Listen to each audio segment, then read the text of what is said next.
আসসালামু আলাইকুম। আশা করছি সবাই ভালো আছেন। আমার খালিদ ডিসকাশন বক্স চ্যানেলটিতে আপনাদের সবাইকে স্বাগতম।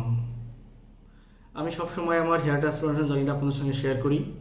তবে আজকে একটা অন্যরকম ইস্যু আপনাদের শেয়ার করতে যাচ্ছি, যেটা শুনলে অনেকে হেয়ার ট্রান্সপ্লান্টেশন নিয়ে একটা ভীতিকর অবস্থায় পড়ে যাবেন।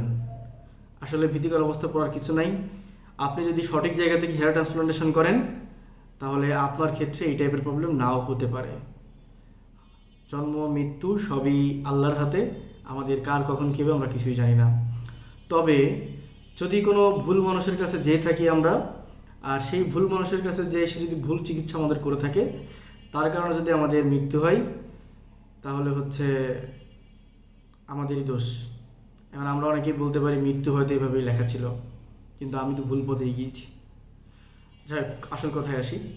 সেটা হচ্ছে, আমি আজকে দুপুরবেলা একটা নিউজ দেখতে পাই, ভারতের উত্তরপ্রদেশের কানপুরে আপনার দুইজন প্রকৌশলী হেয়ার ট্রান্সপ্লান্টেশন করতে যেয়ে মারা গেছেন। দুইজন প্রকৌশলী, দ্যাট মিন্স তারা যথেষ্ট শিক্ষিত মানুষ।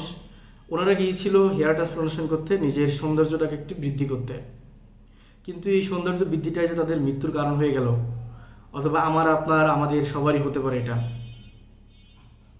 এটা হতে পারে যদি আমরা ভুল জায়গা যাই, আমরা ভুল পার্সনের কাছে যাই, ভুল ডক্টরের কাছে যাই, সেক্ষেত্রে আমাদের সবার জন্য এটা হতে পারে।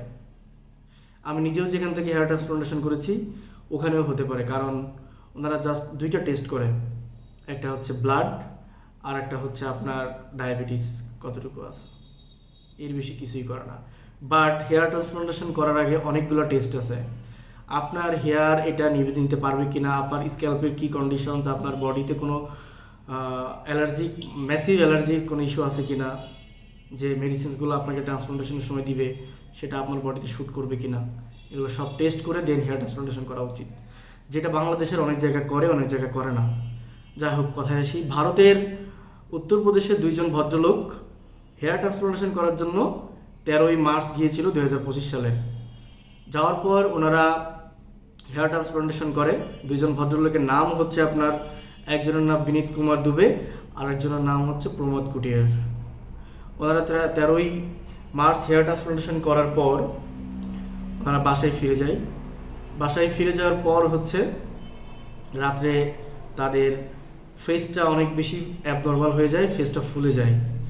ফুলে যাওয়ার পর যখন রাতেই ডক্টরের সঙ্গে কমিউনিকেট করার ট্রাই করে, 13 তারিখে রাত্রে অনেক প্রবলেম হয় তাদের। 13 তারিখে রাত্রে শেষের দিকে যেয়ে তারা ডক্টরের সঙ্গে কমিউনিকেট করার চেষ্টা করে।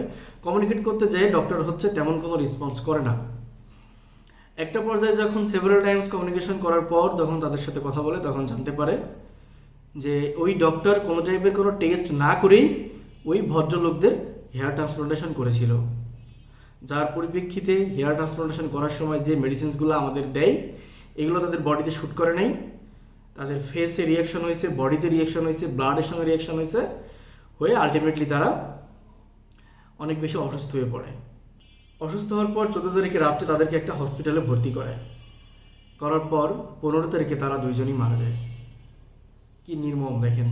আমি গিয়েছিলাম হেয়ার ট্রান্সপ্লান্টেশন করতে, হেয়ার ট্রান্সপ্লান্টেশন করিয়েছি, অসুস্থ হয়ে গেছি, আমি মারা গেছি। পরে আমি জানতে পারলাম, আমার ফ্যামিলি জানতে পারলো, আমি যেখানে টাকা দিয়ে হেয়ার ট্রান্সপ্লান্টেশন করেছি সেটা হচ্ছে ডক্টর যিনি ছিলেন তিনি হচ্ছে ডেন্টিস্ট। একজন ডেন্টিস্ট কিভাবে হেয়ার ট্রান্সপ্লান্টেশনের ডক্টর হতে পারে, ক্যান ইউ ইমাজিন? এটা আমাদের দেশে হতে পারে। আমাদের দেশে যে অনেক ডক্টর আছে সবাই যে হেয়ার স্পেশালিস্ট এমন কিন্তু না। এই যে দুইটা লোক মারা গেল, এরপর এসে সে গত কিছুদিন আগে পুলিশের কাছে আত্মসমর্পণ করেছে। এই নিউজটা প্রতিবেদন করেছে এনডিটিভি, ইন্ডিয়ান একটা চ্যানেল, খুবই নামকরা চ্যানেল। এখন আসল কথায় আসি। মেসেজটা যেটা দেওয়া সেটা আমি বলেছি, বাট গুরুত্বপূর্ণ যেটা কথা সেটা হচ্ছে, আপনারা যারা হেয়ার ট্রান্সপ্লান্টেশন প্ল্যান করতেছেন, ডেফিনেটলি হেয়ার ট্রান্সপ্লান্টেশন প্ল্যান করার আগে ভালো জায়গা খোঁজ নিয়ে, টাকা একটু বেশি যাক। আমি একটা ভুল করেছি, আমি মাথা নত করে আপনাদের কাছে স্বীকার করতেছি, আমি ভুল করেছি। আমি চাইলে আর ভালো জায়গায় হেয়ার ট্রান্সপ্লান্টেশন করতে পারতাম, যেটা আমার উচিত ছিল। এখনই আমি বলতেছি না আমি যেখান থেকে করেছি সেটা খারাপ। তাদের রেজাল্ট অনেকের ভালো হয়, অনেকের খারাপ হয়, এটা অনেক কিছুর উপর ডিপেন্ড করে। তো হেয়ার ট্রান্সপ্লান্টেশন করার আগে আপনারা জেনে যান কোথায় করতে যাচ্ছেন। টাকা একটু বেশি গেলে যাক, টাইম নিয়ে কিছুদিন পরে করেন, বাট জেনে যান হেয়ার ট্রান্সপ্লান্টেশন করার আগে যে টেস্টগুলো করা লাগে এই টেস্টগুলো করে আপনি শিওর হয়ে তারপর হেয়ার ট্রান্সপ্লান্টেশন করেন। ধাপ কোনো একটা জায়গায় হেয়ার ট্রান্সপ্লান্টেশন করে ফেলেন না, কারণ মৃত্যু আমরা জানি না কখন কি হতে পারে কারো। তারপরেও যদি নিজের হাতে নিজেকে সঁপে দেই কারো কাছে, এটা কারো সাধ্য নেই ঠেকানোর থাকে।